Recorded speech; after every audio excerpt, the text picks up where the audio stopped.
You're listening to the HR Mixtape, a podcast for leaders who want to understand people, strengthen culture, and navigate change with clarity. Today's conversation starts now. Joining me today is Mary Czarnecki, keynote speaker and consultant at Mary Czarnecki LLC. Mary helps leaders communicate with clarity and confidence, especially during change and high-stakes moments.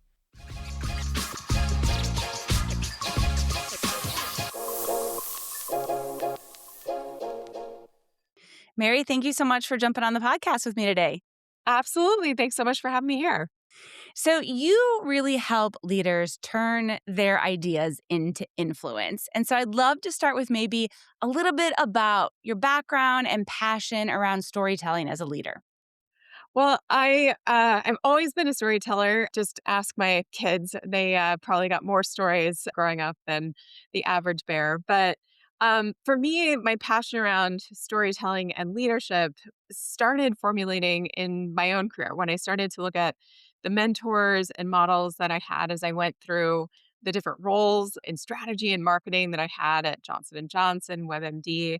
And I noticed that there were certain leaders, certain mentors of mine that were just able to be more persuasive, able to get people on board with their ideas, able to help communicate complex strategies or ideas more effectively than others. And one of the things I started noticing was how they were using story to do that, whether it was personal stories or stories drawn from their work experiences, but using it as a tool to enhance their communication and their leadership. So often our change initiatives fail because of communication, not strategy. So how do we take those lessons learned from that story side and bring them into how we think about our change initiatives? Well, it's interesting because, we've all heard, well, what's the moral of the story or what's the lesson that this story is trying to teach us? And most of us have a favorite kid story that we probably begged someone to read us so many times that we didn't even need the words anymore. And I think about stories now in leadership and in our professional lives in a similar way. Usually, especially with internal communication or getting people on board with initiatives, we have to have people have some sort of transformation. They have to shift the way that they're thinking or operating in some way.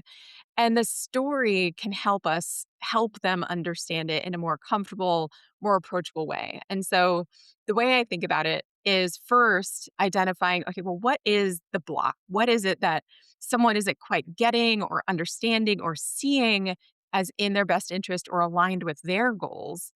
And then what story could we share that would actually help them understand, oh, it's kind of like this thing that you're already familiar with? Because as humans, we're looking for that familiarity. We're looking for that risk avoidance, right? We all want to survive and thrive, but we don't want to necessarily go outside that comfort zone. We try to, but the story helps build that bridge, I think, for a lot of professionals and leaders from something that feels kind of scary and different. Oh gosh, they're asking me to do something outside of what I've been doing. What is that going to be look like? All of a sudden, our brains start going crazy. The story can help build that bridge to something that's, more accessible, more understood already by someone. Well, and every keynote that I've ever gone to that I absolutely loved was anchored in a story, right? So we know that that works. You have this phrase you use called the HR story advantage. What does that mean in practice? I think in practice, it really means looking for those opportunities where people are getting stuck, whether it's a new initiative that you're rolling out, getting team culture built in an organization that maybe has gone through a merger or new acquisitions, or even just adding new team members. I think the story advantage, especially for HR leaders, comes from not just relying on more information or the facts, or here's what people should know, or it's not about more information. We all have had the experience probably of trying to do something different, doing our own habit transformations. I know I can't tell you how many times I've told myself, oh, okay, well, I'm going to eat healthier. I'm going to go to bed earlier. I'm going to, drink more water, whatever it is. Most of us know something might be in our best interest. We might even know the facts about why, or that why we should do these things, or why this is, but just having more information isn't enough.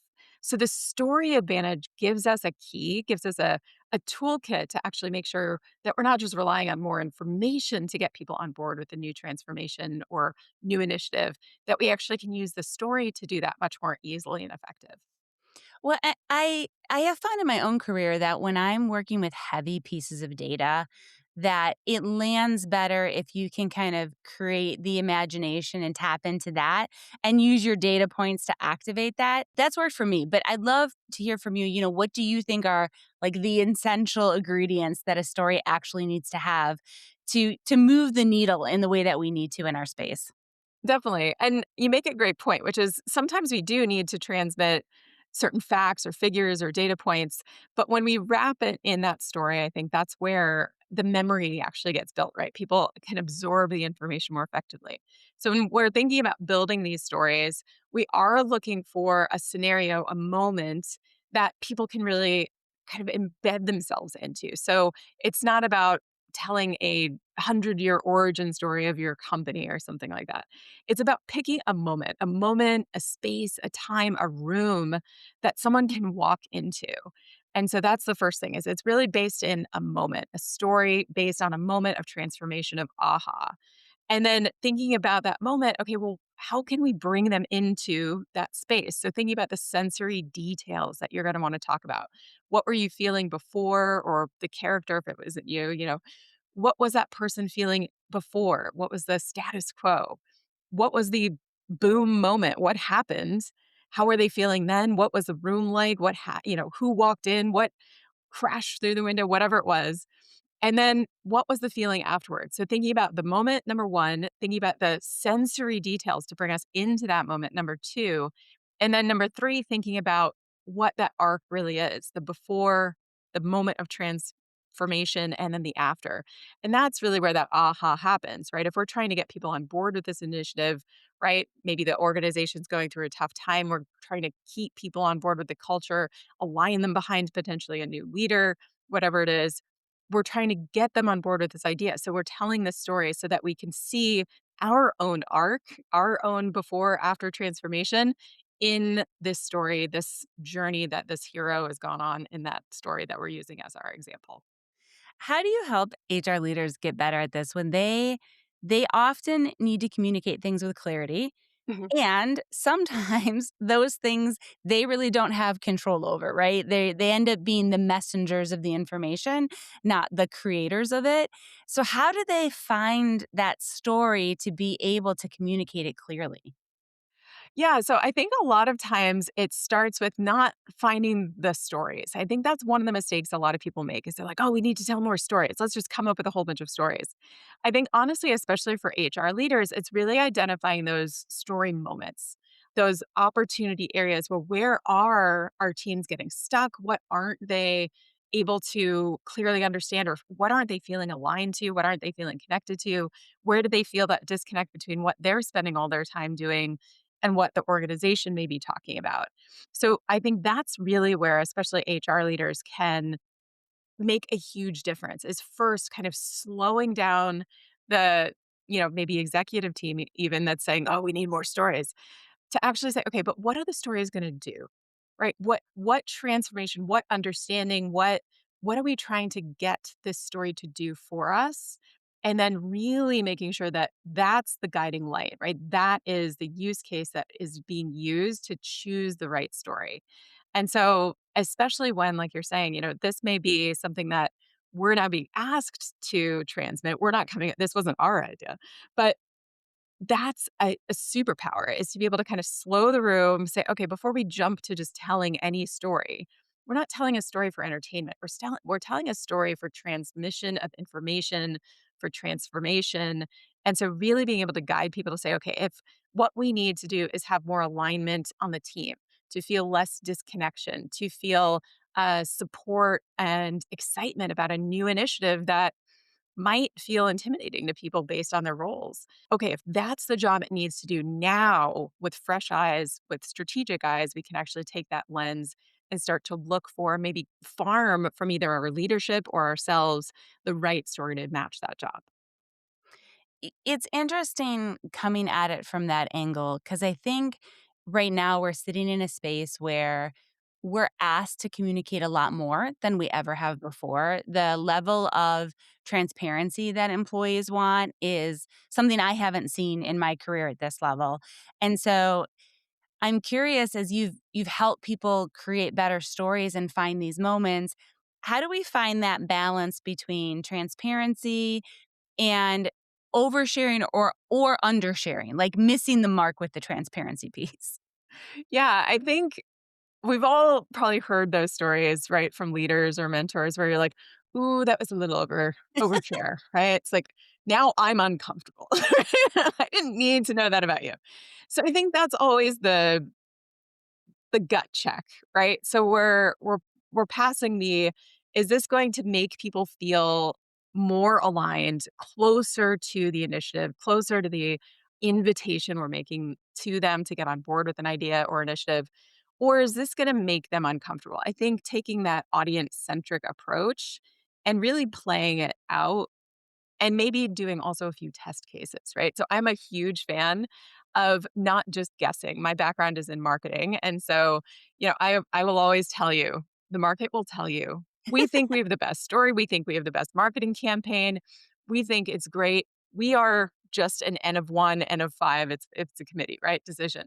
But the market's going to tell you. And so I always like, especially if it's a big initiative or a big rollout that you're developing this for, getting a few test cases, right? Getting some feedback from a smaller group is also a great idea. But yeah, it's one of those things where I think being as audience centric in that, yes, we need it to do this job, but we're looking for something that is connected to their experience. It's not just a story because we feel like the story is special, right? Or it's going to make someone look extra special. It's about, okay, but what is this going to make them feel? How is this going to connect to worries that they already have, things that they want for their life, goals and aspirations that they have in the dark corners of their own mind? How is this going to connect to their experience? Well, and it puts the story kind of in the eyes of the receiver, not in the eyes of the deliverer, which kind of leads to my next question around like two-way communication. When you're rolling out these initiatives, one of the biggest things that, you learn in HR, you hear in HR over and over again is like, don't distribute a survey unless you're going to do something with it. Don't introduce a new initiative unless you've done a testing period and some of those kinds of things. So Yeah. it's really about how do we find the right way to have two-way communication where I guess in two ways. One, we can get feedback, and the other, we can help those receiving the message kind of co-create the story with us. Yes. Yeah, it's interesting too because I think it is incredibly important, and I love those reminders of, okay, well, why are we doing this, right? Hopefully, this is gonna generate some follow-on action. And so sharing a story can be just the beginning, right? So asking for people then to say, well, what has been your experience, right? I shared this story. Where has that showed up for you? We'd love to hear that, right? So almost as an invitation, as a kickoff too, then how does this show up in their life? When have you experienced something like this?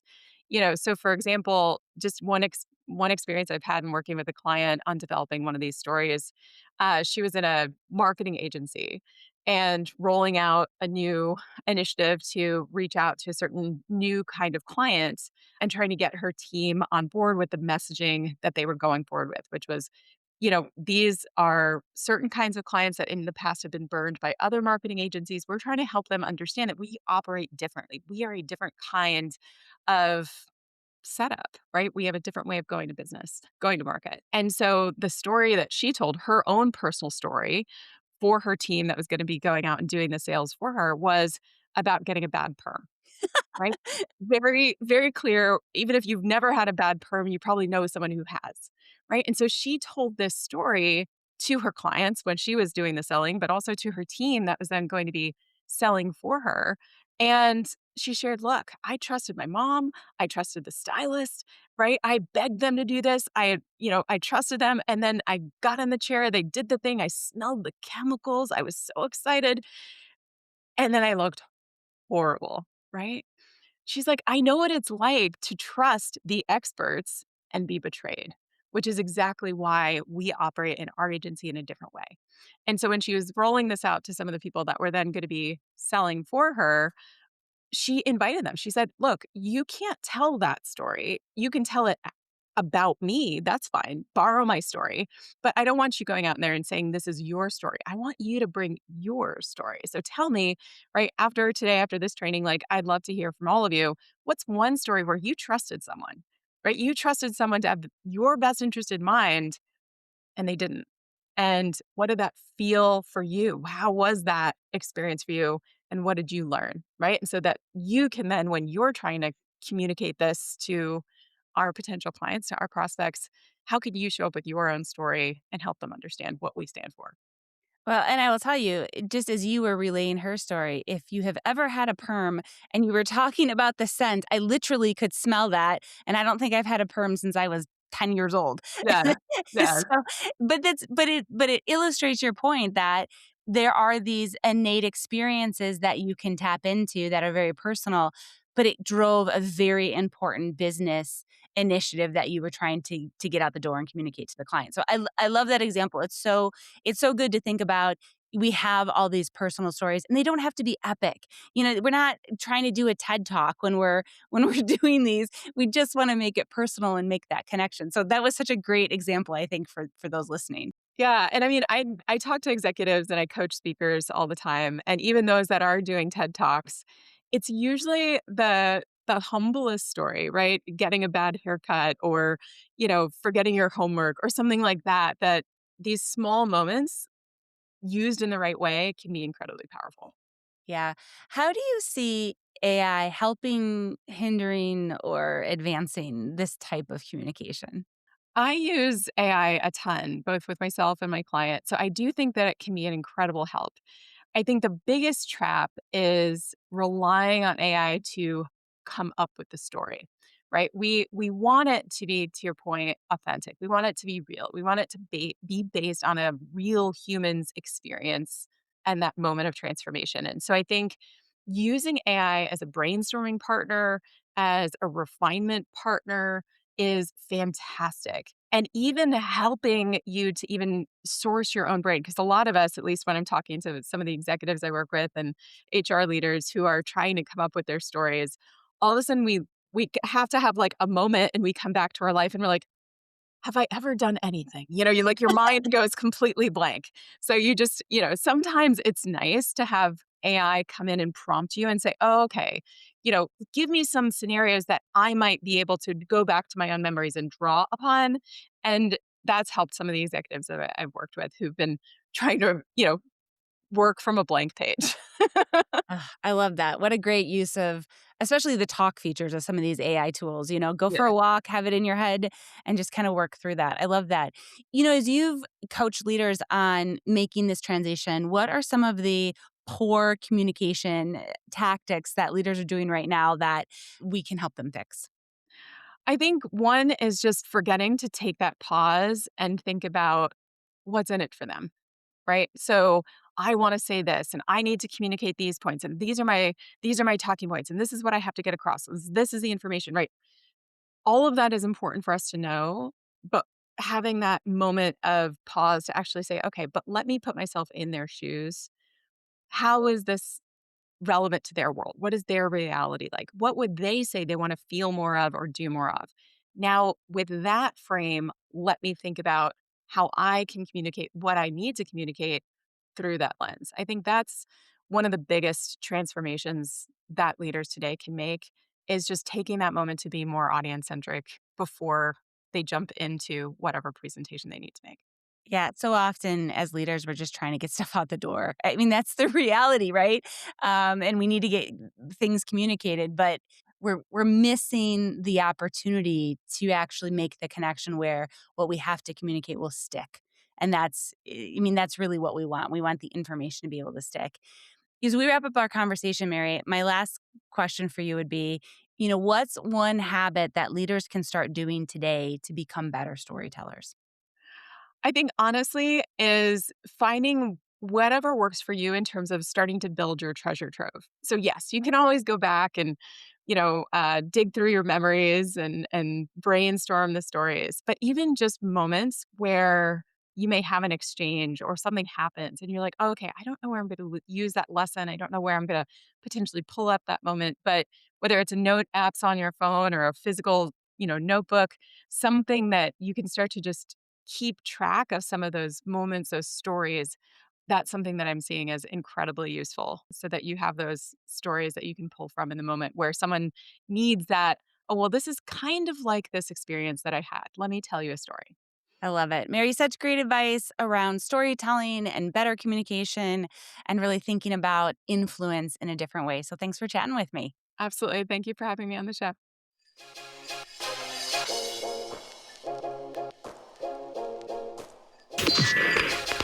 Thanks for tuning in to the HR Mixtape. Like, share, review, and subscribe to support the show and help more people discover these conversations. Until next time, keep the conversation going.